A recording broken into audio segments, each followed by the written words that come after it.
Okay. Any questions?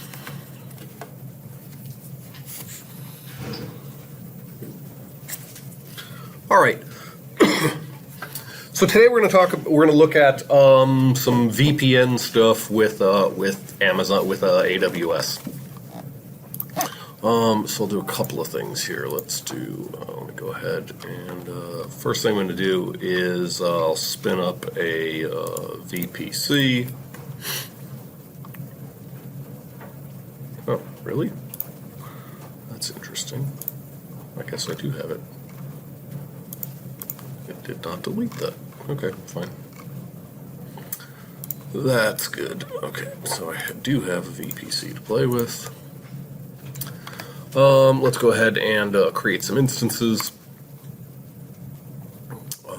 Actually, let me do this just so that it's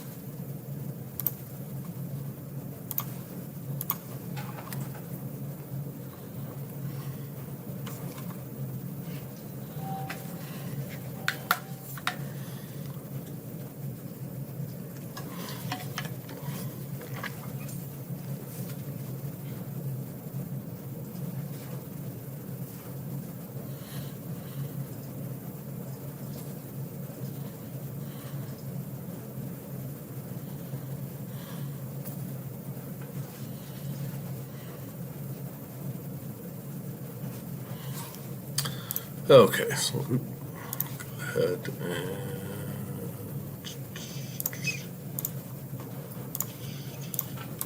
so we'll do the usual.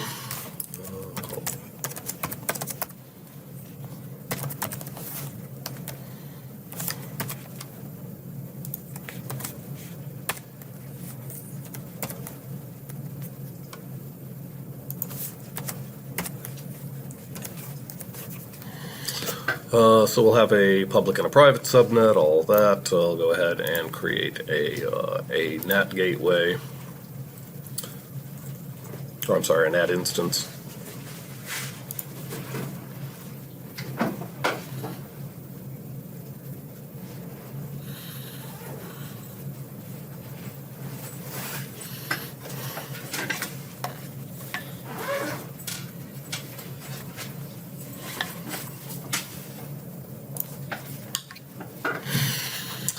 Okay, let's see, we'll fix up the routing tables here.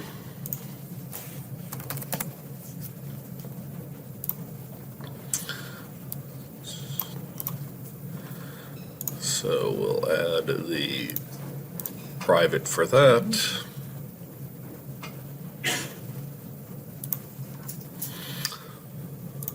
Modify the route here to go to our NAT instance.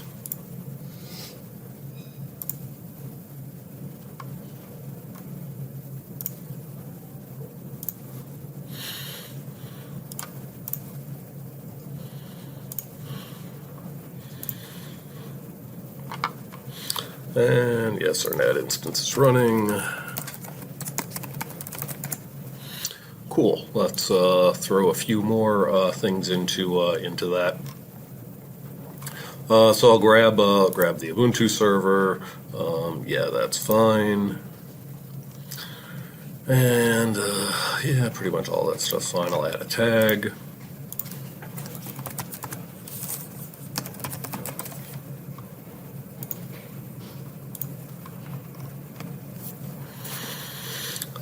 And make sure it's in the appropriate VPC, right? So there it's in the VPN demo one. I do want it to be private, so we'll leave that stuff there. That's good.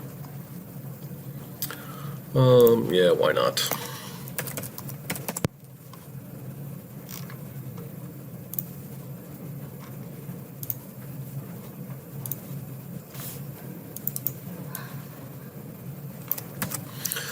So we'll grab most of that.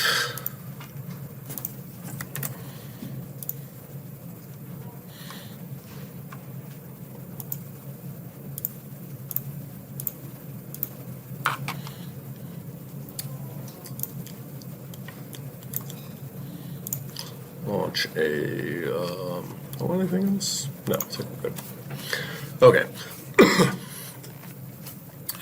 So last time we looked at this idea. So we looked at VPCs in general. We talked about this idea of a bastion host for being able to allow us to connect into the private network. The alternative to doing that is basically to use a VPN. How many people have used a VPN before? Good. So we can talk about So what is a VPN? Let's start there. What is it?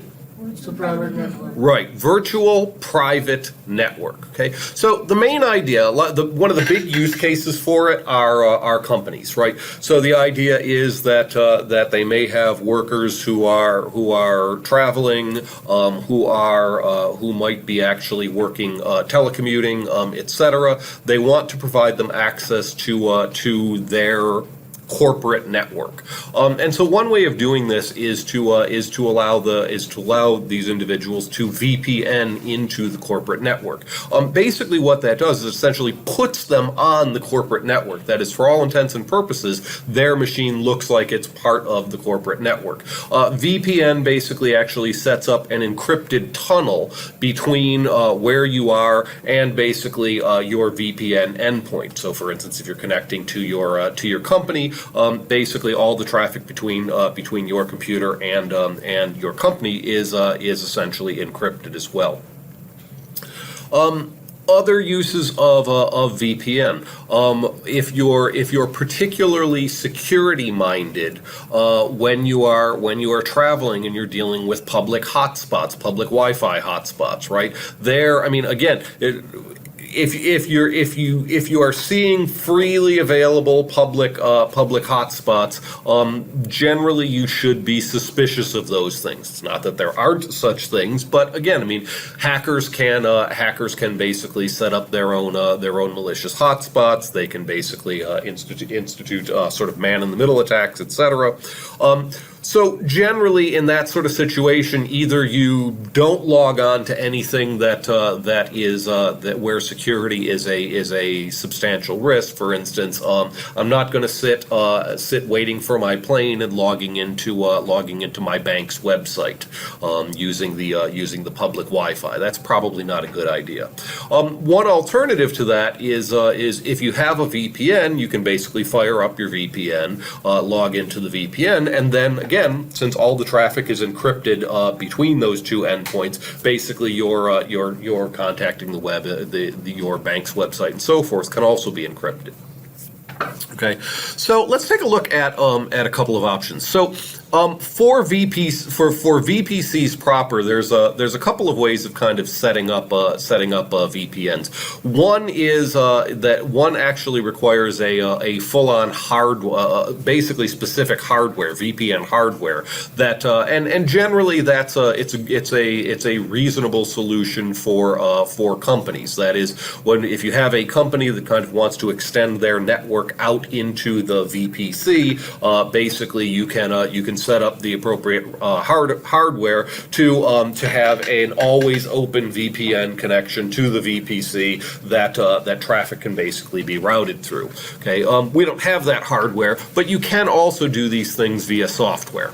Okay, so what I'm going to first show you is just kind of using a VPN, looking at kind of how it can route the traffic for you and things like that. One of the other things that VPNs are oftentimes used for as well. There are certain sort of anonymizing VPNs. You'll see they're actually kind of popular among BitTorrent people. Some people using some of the illegal, some of the gray area add-ons for Kodi, for instance, will use VPN to basically download pirated content and so forth. There, the basic intent is because all of your traffic can be pushed through the VPN. There's really actually two things. One is if you're dealing with a situation where a particular service is only available in some geographic region, right? So it used to be the case that, for instance, Netflix was only available in the U.S. If you traveled outside the U.S. and you wanted to use Netflix, you were screwed.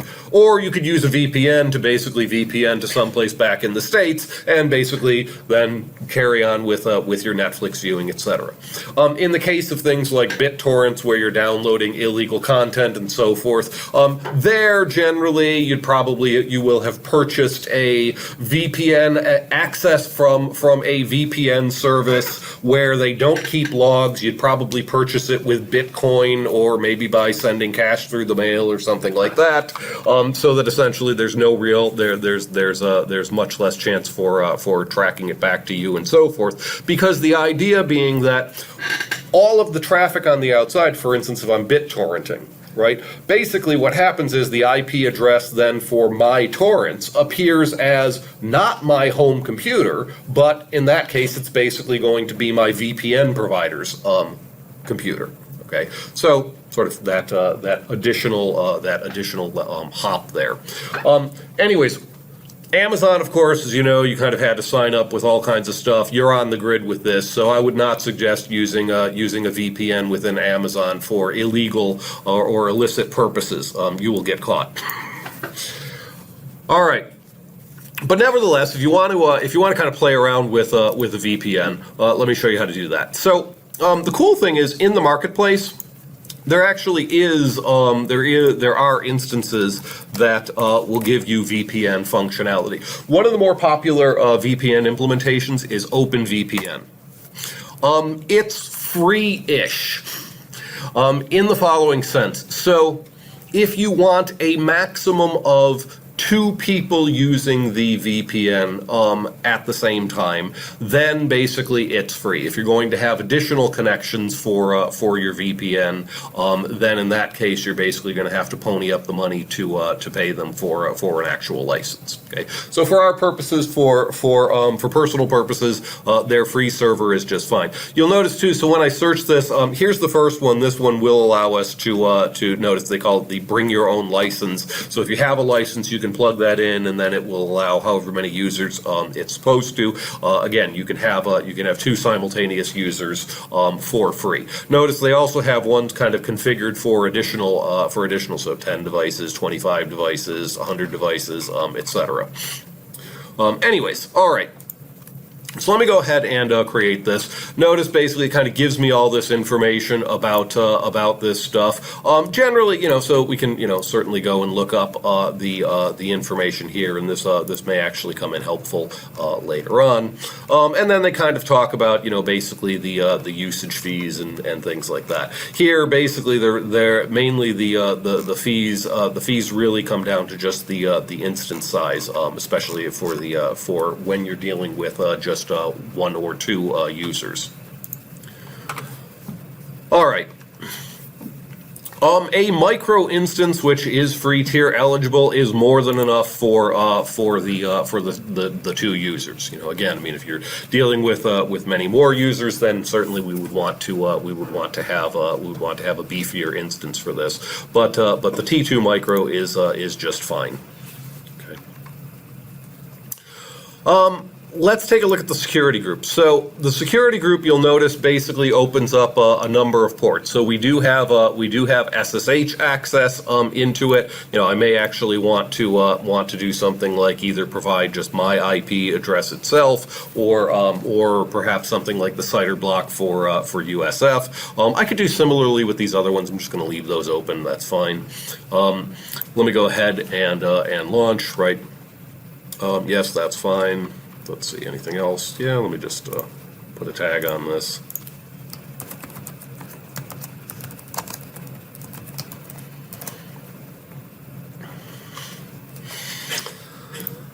Okay. I'll select my key. And this, you might not have noticed, but this shouldn't actually launch into my the VPN. I'm sorry, the VPC that we created, that I just created. This should actually go in. This will likely end up in my default VPC for this particular region. In fact, I can see right away. Notice it's 172.31, right? So it's outside the 10.0.0.0/16 IP address for the VPN subnet. And that's fine. That's actually what I wanted for this one. Then after we kind of play around with this one, we'll look at putting this into our VPC and kind of how that can help us and all that. Okay, so there's that. Now, a couple of other things. So I do have. Right, so I have a couple of links here that basically kind of walk you through creating the OpenVPN server within your VPC. While they recommend that you assign an elastic IP to your OpenVPN server, there is no requirement that you do so, okay? Certainly in a production type of environment, having an elastic IP assigned to it is nice in the sense that if something happens to the server itself, I can easily basically spin up another server and then simply continue to basically reassign that elastic IP address to the new server, okay? But otherwise, I mean, for just kind of for our testing purposes and so forth, there's not really a need to do that. So I'm not going to bother with that right now. Okay, so once the instance is up and running, we can go ahead and connect to it. Let me see if I can find this real quick. Right.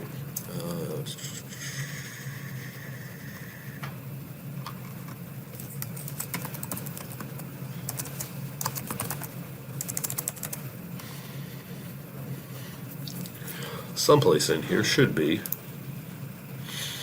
Yeah. Right. So under usage instructions, to initially configure your instance, connect via SSH with the user OpenVPN AS, and follow the steps. Okay, so that's what I'm going to want. Let me fire up Putty. Oh, I don't have. Hang on.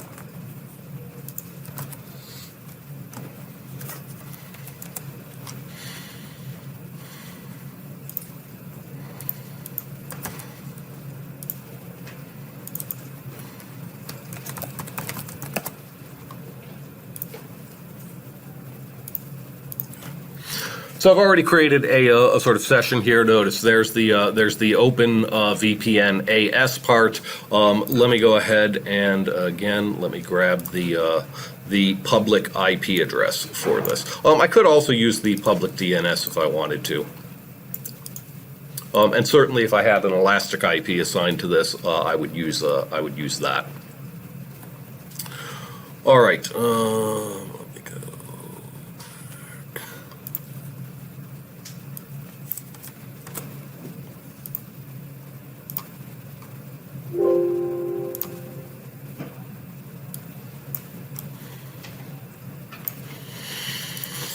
Okay, so the first time you SSH in, basically you run through a sort of configuration script, right? So the first thing, of course, is, do you accept the license? Yes, we do. Okay, so will this be the primary access server node?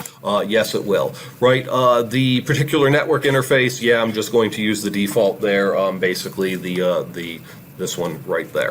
Okay, I'll go ahead with the defaults for the ports. That's fine.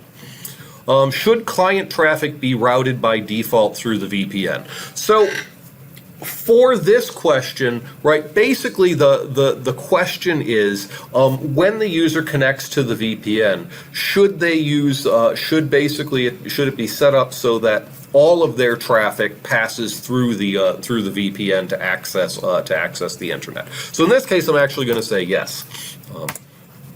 Right, should the DNS be routed through there? Yeah, I do actually want that. Local authentication versus via internal DB. Yeah, I'll go with the default on that.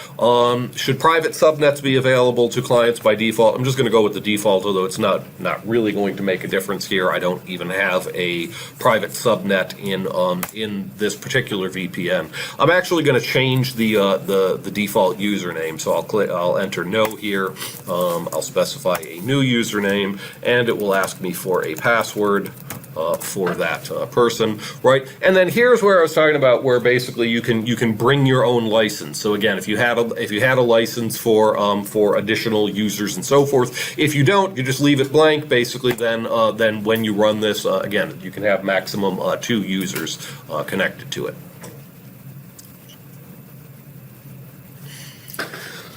So once that does its thing, basically it is so it's up and running. So we can do. In fact, they actually give you the URLs right here, right? So notice there's an admin panel, and then there's kind of the client panel, right? So just to grab this.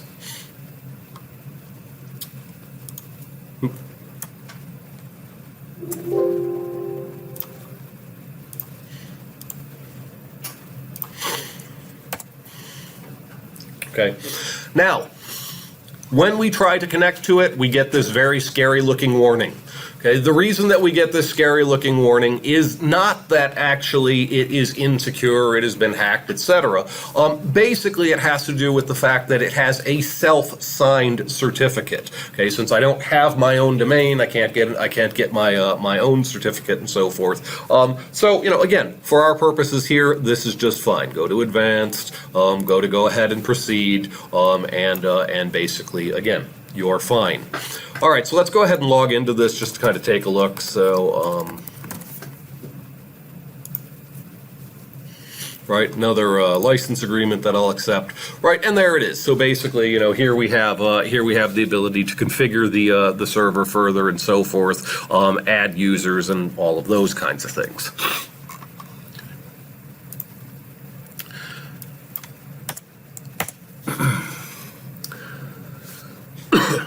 When you connect to the URL without /admin, basically you're given this page. Okay, so you can right now. So technically, right now I can go ahead and just connect directly, assuming that I have the client installed. Now I don't. I'd actually do, but if you didn't, what you could do is just something like the following. So I can say, okay, let me go ahead and log in. It might actually be starting. Usually it might be because I actually have the client installed. But it did kind of flash. I'll also put up a link to where you can download the clients. Let me do this. Okay, good.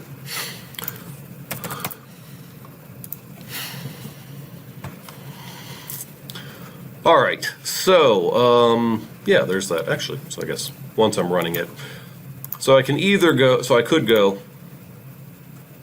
Why are you ignoring me? Wake up.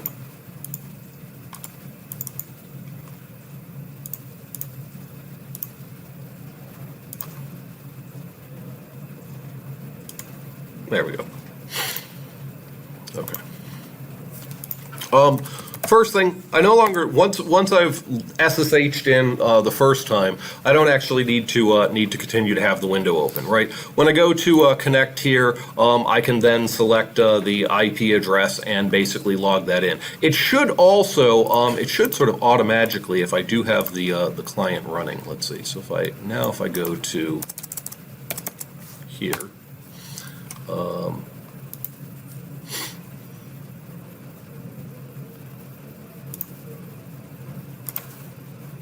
Yeah, it's unhappy. All right, do it this way then. Okay, connect, and no, that's not quite it.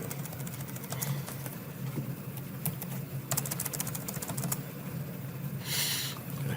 Now, just before I do that, I want to show you this.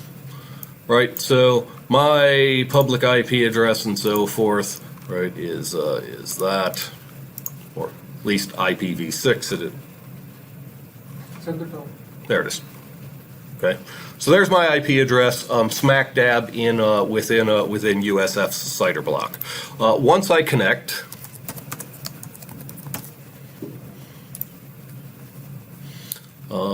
yes, that's fine. Yes, that's fine. Yes, so we're connected. Great.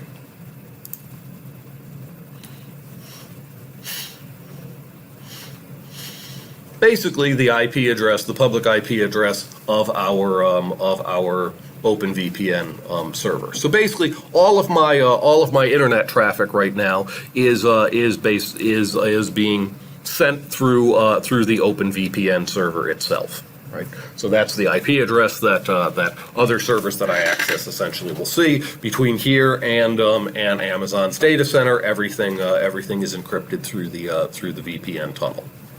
Okay. Questions about that much? Is this IP address and the IP address of our computer that was earlier, are they connected or that? Yeah, so notice 18.221.168, right? So that is basically the IP address for my OpenVPN server. Okay. So it's like basically this client OpenVPN, it is registered as proxy for each request, like.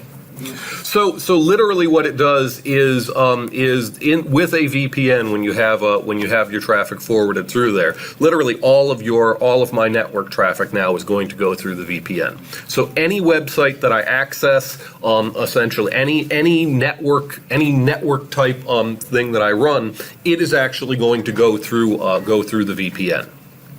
Right. Yeah. Isn't it SSTP connection? Like, it's not a PBTP, it's secure. I'm sorry, say that again? Is it a SSTP connection? Like, is it VPN access? Is it like encrypted by some kind of key or? Oh yeah, so all VPNs basically are encrypted via some particular algorithm. There are actually a handful of them. So one of the oldest ones is PPTP, which is an old Microsoft one that is horribly insecure. Basically, if you see, I mean, you might as well not use it. It can be cracked in a couple of hours. It's very insecure. OpenVPN kind of uses their own version. Some of the other ones that you see are some of the other ones you see are, for instance, Ike version 2. Those you'll see things like StrongSwan, LibreSwan, etc. are using those. Like I said, OpenVPN kind of does its own little thing. Again, it's actually fairly well regarded in terms of its own security as well. StrongSwan and those are more complicated to set up. So, all right, other questions, issues, etc. Okay, so that kind of gives you a basic idea of at least using that. Now let me show you. So let me show you why this is kind of interesting in terms of VPCs. All right, so let me go ahead and kill this thing here.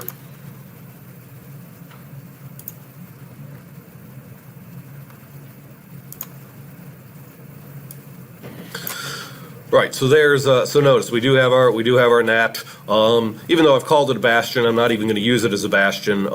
Remember, I haven't even changed the security group to allow me to SSH into there because I'm not going to. All right, so using a VPN server basically allows you to do what we did with the SSH bastion without using SSH. Okay, so SSH actually is a really cool protocol because it does allow you to do all these kinds of cool things with agent forwarding and all of that. You can actually tunnel lots of traffic through there. It is highly secure and all of that. But if you want a more, fire and forget, if you will, sort of solution where you don't have to think about setting up all of the tunnels and all of that, then something like a VPN is generally a good solution. Okay, so the VPN server will basically allow us to still get access to stuff that is in the private subnet without us having to kind of rely on the bastion host. Okay, so if I go to launch this, again, I'm going to go to the marketplace, open VPN, and we'll select that. Again. Okay, and once again, I just want the T2 micro instance. Security groups. right? I can lock this down fully if I really wanted to. So I'll go ahead and do that. Okay, there's that. Again, let me add a tag for this.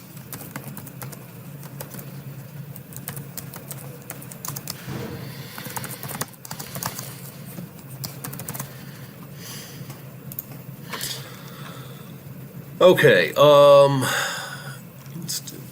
instance details is what I want. Okay, so here in the instance details, this is where we can. This is basically where we can change the VPC that it's in, right? So before we launch that in the default VPC, here I'm going to put it in that demo VPC that I created. I will make it public, because we do need to be able to access it from the outside, and then of course I'll enable it to have a public IP. So there's that. Actually, just, you know what? I'll do this. I'll actually assign an elastic IP just so you can see that. All right, so there's that. So let's see, VPN. It's in the public subnet. Okay, cool. Let's go ahead and launch that.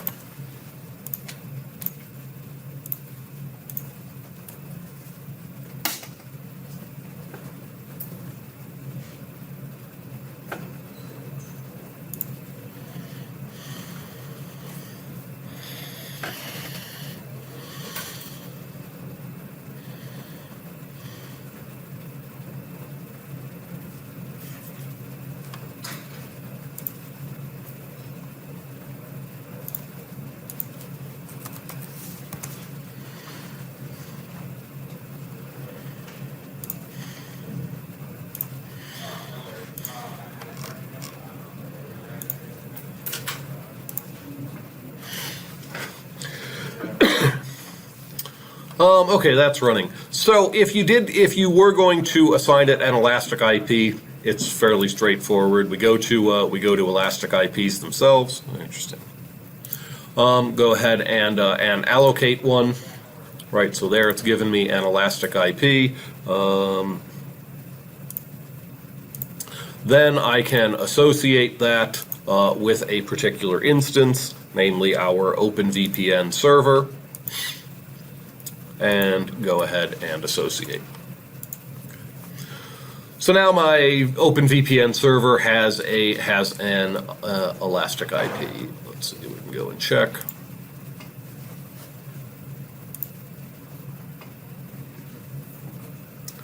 Right, there it is there. Okay, so again, let's go ahead and connect to that. So what is the difference between elastic IP and public IP? The public IP part basically will change if I for instance stop the instance and then start it back up again. Elastic IP is a static IP that's assigned to me, so that until I release it, I own it. So again, in a production environment, generally I would have an elastic IP for something like the VPN server, because again, so suppose that I've launched the service, and then all of a sudden we have way more people who are using the VPN server, right? So maybe what I need to do is spin up a larger instance, right? So in that case, okay, I can spin up that larger instance, install all of the stuff and so forth, take down the old VPN server, and then simply take the elastic IP and now have it point at the new instance, and no one has to change anything. If I didn't have the elastic IP, then everybody basically has to change the IP address that they're trying to connect to. So that's all that it gives you. All right. There's that, and let me go ahead and save that and open. Okay, yes, once again, yes it will. So that. Yep, we'll go with all those. In this case, I'm not going to route all traffic by default through the VPN, but I still want DNS lookups to happen through the VPN. The rest of the stuff again. So yes, we'll use the internal DB. Yes, we do. In this case, we absolutely do want them to have access to the private subnets. Again, I'm going to just change the username.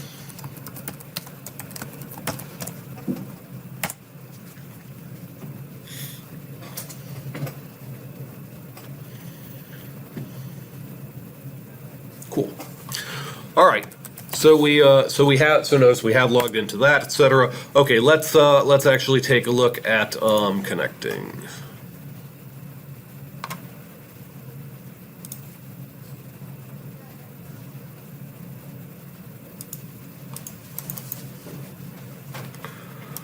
Why is this being so persnickety? There we are.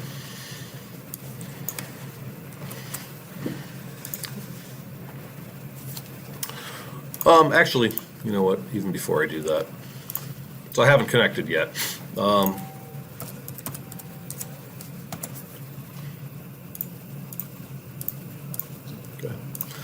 Our private Ubuntu server, right? So notice it is in the private subnet. It's in the 10.0.1 subnet. That's the private section of our VPC. If I, oops, that.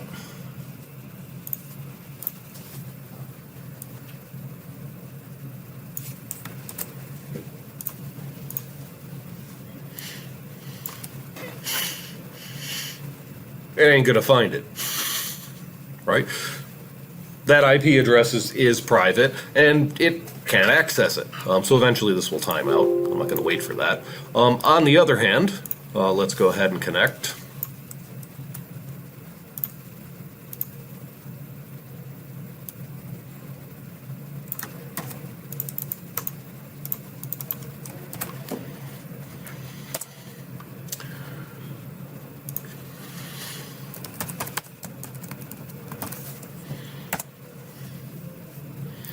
Yes, that's fine, and that's fine.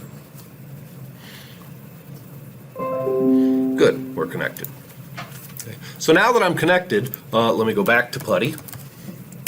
Right, and again, I'm not apart from this instance. I'm not running PuTTY elsewhere, so there's no connection to a host, etc. Let me go ahead and load up that. We still have the IP address in there. And there it is, right? So since we're connected to the VPN, we did turn on the option to allow for access to the private subnets, and so we have access. Questions about that much?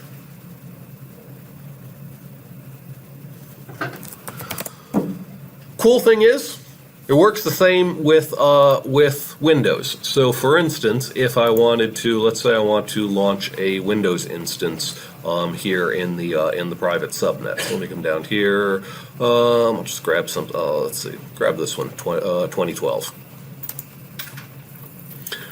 And yeah, we can leave all that stuff, that's fine. And then basically I want to come to the details and put it in our VPC and make sure that it is in the private VPC, like so.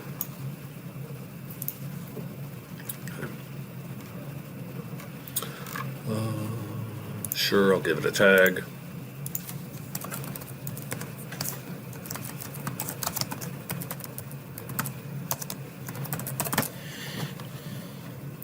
My private Windows server. All right.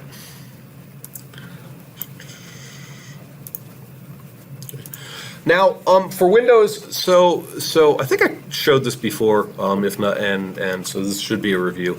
I generally tend to keep a separate key for that, and especially for demoing this in class, and you'll see why in a minute. Basically what I did is I just created a key pair, and I didn't do the process that we do for the Linux stuff, which is basically convert it to a PPK and add a passphrase to it. The reason being that that for Windows instances, to get the Windows password, I actually have to have the key itself. So and we'll see how we use that in a minute. So you did not add any security group. Pardon? You did not add. There's a default security group that it gets. And so the default security group, if you take a look, you'll see, where is it?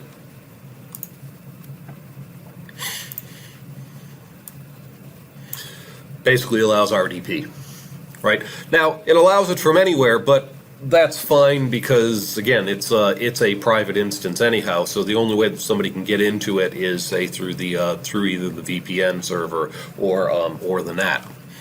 If I was really paranoid, I could actually lock that down further.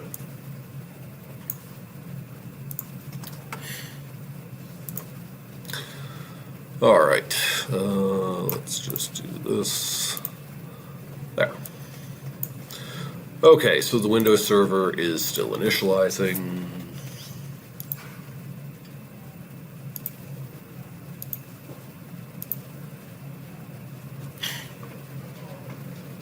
How can I know how many machines do I have in a public and how in my public VPC, how many machines do I have in my private? You can basically look, so you can do a couple of different things. One is certainly we can look at the subnet IP, at the subnet ID, and compare that.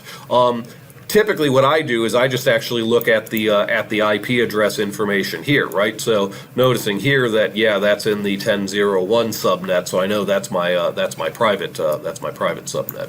No, I'm asking how many machines are there in my private subnet and how many machines are there in my public subnet. How can I know that? Click through, check each, yeah. Yep. Yeah, there's no sort of, tell me all the ones that are in this. All right, let's see if this is going to let me get this yet. So notice, for a Windows instance, we have this option here for getting the Windows password, right? So once the instance has been running long enough, basically you'll get this little dialog. If it hasn't quite kind of gotten to the stage where you can get the password, it'll basically tell you, yeah, wait a few minutes.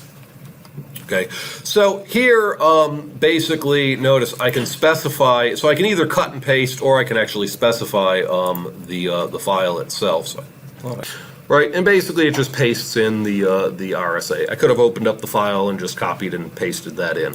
Right, once we do that, then we can do a decrypt password, and there's the password itself. Okay, so I am still logged in to. I am still logged into to the VPN. So if I do remote desktop and give it the IP address,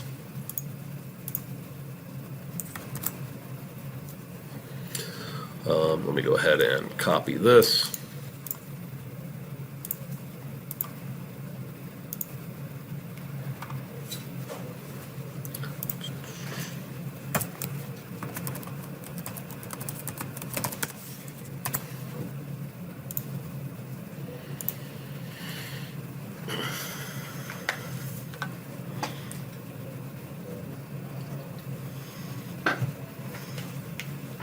Why do you have to specify backslash before Because I'm logged into to a domain host here. So otherwise, if I didn't put the backslash, it will try to use the same domain that I'm actually logged into, the forest.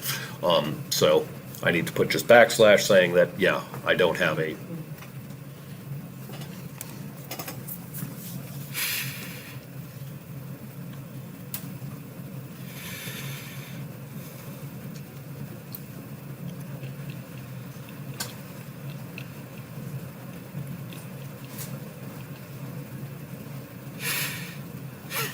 And there it is.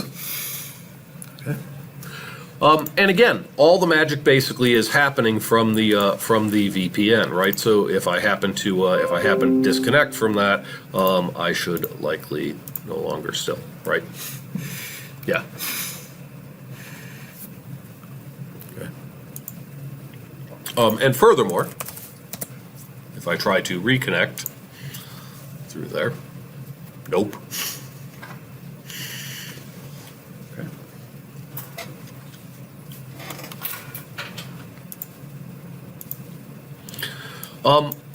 Once again, so once you're done with things, especially if you have elastic IP addresses, be careful about the fact that that you do want to make sure to release those and so forth. So if I terminate this, yes, I want to release the elastic IP.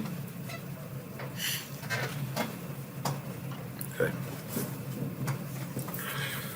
Questions, issues, etc. Cool. See you Wednesday.